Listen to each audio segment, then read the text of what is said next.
আজকে আবার চলে এসেছি নতুন একটি ব্যাকগ্রাউন্ড নিয়ে বইয়ের সাথে মিলিয়ে রিভিউ করার জন্য।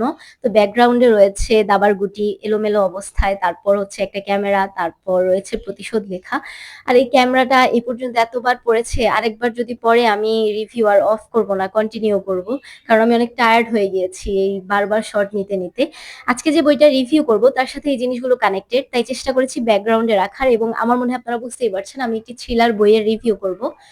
আমি যখন প্রথমবার এরকম ব্যাকগ্রাউন্ড মিলিয়ে রিভিউ করি তখন দেখলাম সেটা সবাই খুব পজিটিভলি নিয়েছে এবং আমার প্রশংসা করেছে। তো সেই হিসাব করে আমি আসলে দ্বিতীয়বার এই কাজটা করলাম। সব সময় না এক জিনিস দেখতে আমাদের অনেক বোরিং ফিল হয়, তাই না? তো সেই চিন্তা থেকে আসলে নতুন কিছু করার ভাবনা আমার মনে হয় আমার আগে করেনি। তো আমার এই নতুন ব্যাপারটা আপনাদের কাছে কেমন লেগেছে ইতিমধ্যে আমাকে অনেকে জানিয়েছেন, আবার জানাতে পারেন। আজকে যে বইটি রিভিউ করব তার নাম হচ্ছে এ গেম অফ ডেথ, লিখেছে রায়হান মাসুদ। তো এই বইটার প্রচ্ছদেও দেখবেন আমার পেছনের ব্যাকগ্রাউন্ডের সাথে মিল রয়েছে। আমি আবার বলছি বইটার নাম হচ্ছে এ গেম অফ ডেথ, লিখেছে রায়হান মাসুদ। তো রায়হান মাসুদের এর আগের যে বইটা পড়েছি হু কিল্ড ওয়াল্টার থ্রোন, এটা হচ্ছে এই বইয়েরই পার্ট, ওটা দ্বিতীয় পার্ট আর এটা প্রথম পার্ট। আমি দ্বিতীয় পার্ট পড়ে খুব মজা পেয়েছি, মানে খুব আগ্রহ পেয়েছি, এই জন্য আমি প্রথম পার্টও সংগ্রহ করলাম।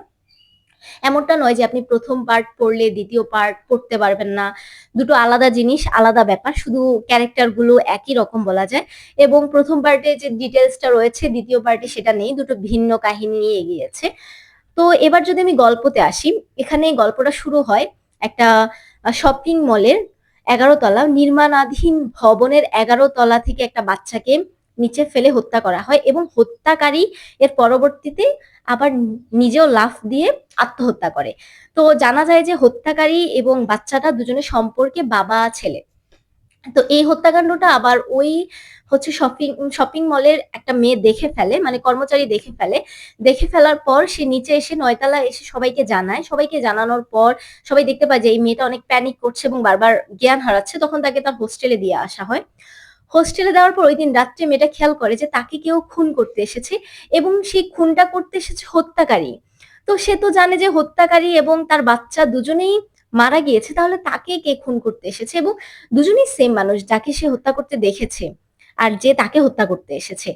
তো এরপর আমরা বুঝতে পারি আসলে সে যাকে দেখেছে সেই আসল হত্যাকারী, কিন্তু যেই লোকটা আত্মহত্যা করেছে তাকে জোর করে আত্মহত্যা করানো হয়েছে এবং হত্যাকারী সেটা করেছে। কিন্তু মেয়েটা আসলে কিছুই দেখেনি, কিভাবে সম্ভব? এমনকি সিসিটিভি ফুটেজে ওই হত্যাকারীর কোনো চিহ্ন নেই, বরং বাচ্চার বাবা যে বাচ্চাকে 9 তলা থেকে 11 তলায় নিয়ে যাচ্ছে সেই ব্যাপারগুলোই দেখা যাচ্ছে। তো এখান থেকেই মূলত মেইন টুইস্টটা শুরু হয়। তো এই ঘটনাগুলোকে নতুন করে হচ্ছে দেখার জন্য মিস্টার উমার চলে আসেন। তো উমার যে একসময় সেনা সদস্য ছিল, এখন তার একটা পা যখন সে বিদেশে নাইজেরিয়াতে একটা মিশনে গিয়ে তার বাম পাটা যখন সে হারিয়ে ফেলে, 16টি বাচ্চাকে বাঁচাতে গিয়ে তার একটি পা উড়ে যায়। এরপর থেকে সে মেটালের পা ইউজ করে চলাফেরা করে। তো এই উমরের তীক্ষ্ণ বুদ্ধি, সে বুঝতে পারে যে এই কাজটা আসলে প্রাক্তন কোনো মেজর করেছে। এই কাজটা কোনো সাধারণ চোরের কাজ নয় বা হত্যাকারী যে খুব নর্মাল কোনো গুন্ডা টাইপ এরকম কিছুই নয়। তো এরপর সে আনিশাকে নিয়ে, মানে ওই যে কর্মচারী মেয়েটিকে নিয়ে নতুন করে তদন্তে নামে এবং তখন আবার আনিশাকে হত্যা করার চেষ্টা করা হয়। তখন উমার কি করে, আনিশাকে একটা সেফ প্লেসে নিয়ে গিয়ে নিজে এটার তদন্ত শুরু করে।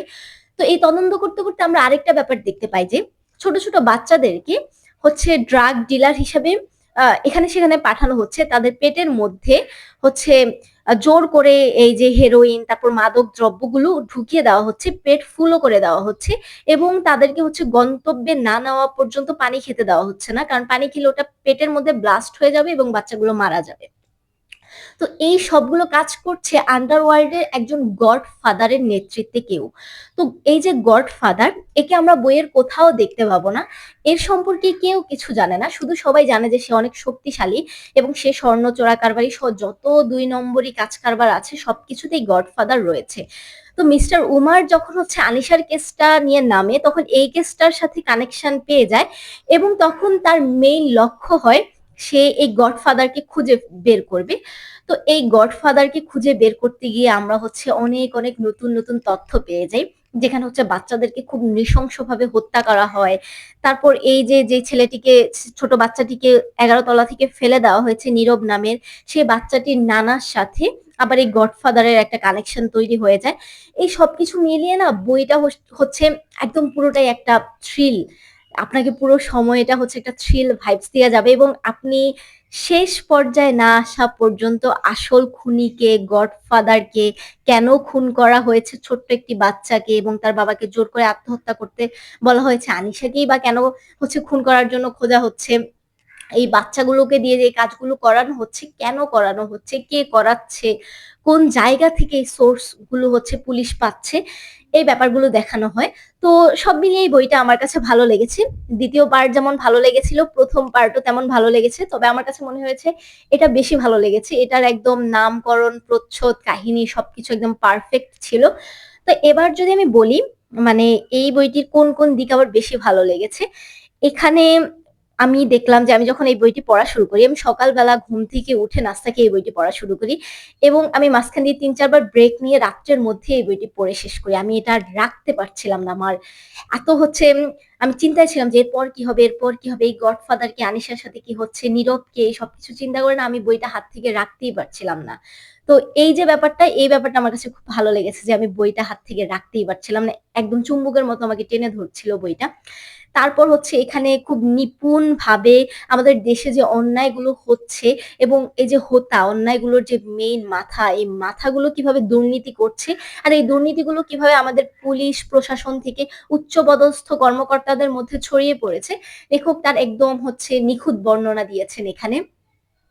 তারপর এই যে বাচ্চাদেরকে আমরা বলি না, রাস্তাঘাটে কোনো বাচ্চা দেখলে আমরা বলি যে হ্যাঁ, অনেক সময় অনেক বাচ্চাদেরকে দেখে বোঝা যায় এরা নেশা করছে।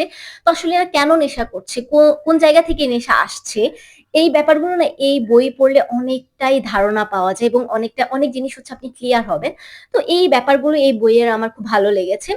তারপর হচ্ছে আমি যদি বলি যে এই বইয়ের কোন জিনিসটা আমার ভালো লাগেনি, এখানে মিস্টার উমারকেই সবকিছুতে হচ্ছে হিরো দেখানো হয়েছে। আশেপাশের মানুষদের মানে যে কাজগুলো কেমন যেন হচ্ছে একটু ছোট করে দেখানো হয়েছে। আমার মনে হয়েছে মিস্টার উমারই মনে হয় যেন সবকিছু, আর অন্যরা তেমন কিছু না। মিস্টার উমার একাই হচ্ছে ১০-১২ জনের সাথে যুদ্ধ করছে এবং ১০-১২ জনকে সে হারাচ্ছে। অন্যদিকে আরেকজন মেজর এবং তার ওয়াইফ হচ্ছে যুদ্ধ করেও একটা জুম্মানকে হারাতে পারছে না। মানে উনিও আগে প্রাক্তন মেজর ছিল। তো ২ জন মেজর আরেকজন মেজরকে হারাতে পারছে না। কিন্তু উমার এসে হারিয়ে ফেলছে। তো এই ব্যাপারগুলো যে উমারকে হচ্ছে একদম কেন্দ্রে রাখা, এই ব্যাপারটা না করে বাকিদেরকেও কেন্দ্রে রাখা যেত। তো লেখক আসলে একটা মানুষ, এটা একদম অবাস্তব ব্যাপার, তাই না? একটা মানুষ যার একটা পা নেই, সে একাই হচ্ছে সব রকমের গুন্ডাদের সাথে লড়াই করছে। হ্যাঁ, আমি বুঝছি তার মাথায় অনেক বুদ্ধি, সে অনেক বুদ্ধিবান। তার মাথায় হচ্ছে অনেক কিছু দ্রুত ক্যাচ করতে পারে। কিন্তু তারপরে আমার মনে হয়েছে একটু অতিরিক্ত বাড়াবাড়ি রকম হয়ে গিয়েছে। ১ জায়গায় বানান ভুল রয়েছে এই বইয়ের। বাকি সবকিছু মিলিয়ে আমার কাছে বইটা ভালো লেগেছে। আপনারা চাইলে এই বইটি পড়তে পারেন। আর থ্রিলার হিসেবে আমার মনে হয় আপনারা হতাশ হবেন না। যারা হচ্ছে একটু থাকে না যে ভায়োলেন্স চান, এখানে অনেক পোড়ার ব্যাপার-স্যাপার রয়েছে যে এগুলো পড়তে গিয়ে আমার অনেক অস্বস্তি লেগেছে। আমি সাধারণত এরকম জিনিস পড়ি না যেখানে খুব ভায়োলেন্স থাকে।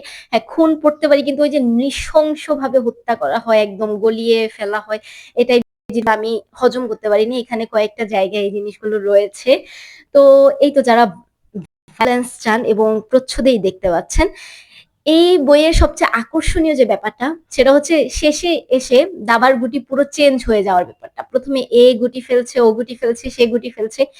একেবারে শেষ পর্যায়ে এসে যে গুটিটা একদমই চেঞ্জ হয়ে যাবে, যে হচ্ছে আপনি আর আপনার মাথা হচ্ছে কাজ করবে না যে এতক্ষণ আমি কি পড়লাম এবং শেষে এসে কি হলো। ইভেন যে গডফাদার, তাকে নিয়ে যে এত কল্পনা জল্পনা, সেই গডফাদারের ব্যাপারগুলো যখন আপনি জানবেন তখন আপনি একদমই চমকে যাবেন। তো এই বইটা আসলে একদম চমকে দেওয়ার মতো বই। আপনারা যারা থ্রিলার পছন্দ করেন তারা কিন্তু চাইলে পড়তে পারেন এবং থ্রিলার যারা পছন্দ করেন না, যারা এমনিতে নরমাল অন্য বইও পড়েন, তারাও এই বইটা পড়তে পারেন, ভালো লাগবে। এখানে অনেক রিয়েলিটি দেখানো হয়েছে, অনেক রিয়েলিটি চেক দেওয়া হয়েছে। তো এই তো আজকে এই পর্যন্তই। ভালো থাকবেন, সুস্থ থাকবেন। আল্লাহ হাফেজ।